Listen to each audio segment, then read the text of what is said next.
कौन बनेगा नेता। नगर निगम के चुनाव पास आने वाले थे।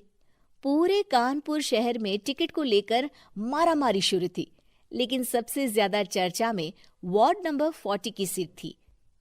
वो इसलिए क्योंकि इस बार वहां की सीट महिला के लिए आरक्षित थी। अब सवाल ये था कि चुनाव लड़ेगा कौन। इससे पहले ठाकुर साहब वहां से पार्षद थे और इस बार उन्होंने अपनी पत्नी सीमा ठाकुर को टिकट दिलवाई और ठाकुर साहब की शान के कारण सीमा जी ने 20,000 वोटों से चुनाव जीत लिया। अरे बधाई हो सीमा भाभी, अब तो आप वार्ड की पार्षद बन गई हैं। अब तो हमारे काम आप ही करवाएंगी। अरे ये तो सिर्फ नाम की पार्षद बनी है, वो तो महिला सीट आ गई, वरना पार्षद तो मुझे ही बनना था। अब भले ही चेहरा इसका होगा, लेकिन पावर तो मेरी ही होगी। अरे वाह भाई साहब, क्या दिमाग लगाया है आपने भी। आइए आप लोग, खाना लगा दिया है सबके लिए। सीमा जी पार्षद बन चुकी थीं, फिर भी उनकी एक ना चलती। सारे काम ठाकुर साहब खुद ही संभाल लेते और जहां जरूरत पड़ती वहां सीमा जी का अंगूठा लगवा लेते। सीमा जी ज्यादा पढ़ी लिखी भी नहीं थी। एक दिन ठाकुर साहब और सीमा एक प्रोग्राम में जाते हैं। अरे ठाकुर साहब, आप आ गए।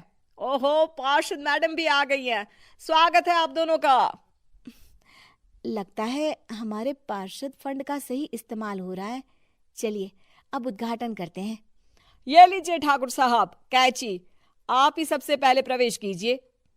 सब लोग आगे निकल जाते हैं और सीमा जी पार्षद होने के बावजूद भी पीछे खड़ी रह जाती हैं। मैं तो ज्यादा कुछ कर नहीं सकता, पर अगर तुम सबकी जेब गर्म कर दो तो कुछ हो सकता है। कुल मिलाकर 4 लाख लगेंगे। अरे 4 लाख ठाकुर साहब? अरे भाई, मैं अपने लिए नहीं मांग रहा हूँ। दरोगा है, इंजीनियर बाबू है, बड़े साहब है, सबको देना पड़ता है ना थोड़ा थोड़ा। बोलो है मंजूर? तभी वहां अचानक सीमा जी आ जाती हैं। अरे ये आप क्या कर रहे हैं? पहले इन्हीं लोगों से तो आपने वोट मांगे, अब इनसे ही पैसे ले रहे हो। अरे चुप रहो तुम, तुम्हारा काम है सिर्फ अंगूठा लगाना, तुम वही किया करो। मुझे दूसरे काम तुम मत सिखाओ, समझी? और तुम ना जाओ, अब पैसे लेकर आओ, वरना जेसीबी किसी भी वक्त आती होगी। सब कुछ ऐसे ही चलते रहता है। एक दिन सीमा जी और ठाकुर साहब को एक लोकल मीटिंग में बुलाया जाता है। वहां पर कई और अधिकारी लोग भी मौजूद रहते हैं। अब मैं चाहूंगा कि ठाकुर साहब हमारे बीच 2 शब्द कहें। मेरे प्यारे भाइयों और बहनों, आज मेरा सौभाग्य है कि मैं आप सबकी सेवा दिन रात कर पा रहा हूँ। आपने मेरी पत्नी को भारी मतों से जिताया है, इसलिए मैं आप सभी का शुक्रगुजार हूँ। मैं आप सबसे वादा करता हूँ कि हमेशा की तरह हमारे वार्ड में किसी को कोई तकलीफ नहीं आने दूंगा। सभी लोग तालियां बजाने लगते हैं। अब मैं माननीय पार्षद मैडम को स्टेज पे बुलाना चाहूंगा।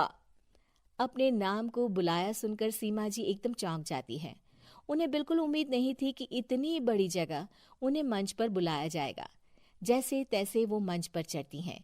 ऊपर जाते ही सीमा जी को सारी पुरानी बातें याद आ जाती हैं कि किस तरह उनके पति उन्हें कभी भी आगे बढ़ने नहीं देते और उनके नाम से गलत काम करते हैं। वो बोलने लगती हैं, मैं आपके वार्ड की पार्षद सीमा हूं। आप में से बहुत कम लोग ही मुझे जानते होंगे, क्योंकि इससे पहले मुझे कभी ऐसा मौका ही नहीं मिला। सारे मौके मेरे पार्षद पति यानी आपके ठाकुर साहब ही लेते रहे, लेकिन आज ये मौका मुझे मिला है तो मैं इसे ऐसे ही नहीं जाने दूंगी। मैं आपको ये बताना चाहती हूँ कि आपके ठाकुर साहब मेरे नाम की आड़ में गैर कानूनी काम करते हैं, जिस पर अंगूठों के निशान मेरे होते थे। इसीलिए मैं अपनी गलती मानती हूँ और आज अपने पद से इस्तीफा देती हूँ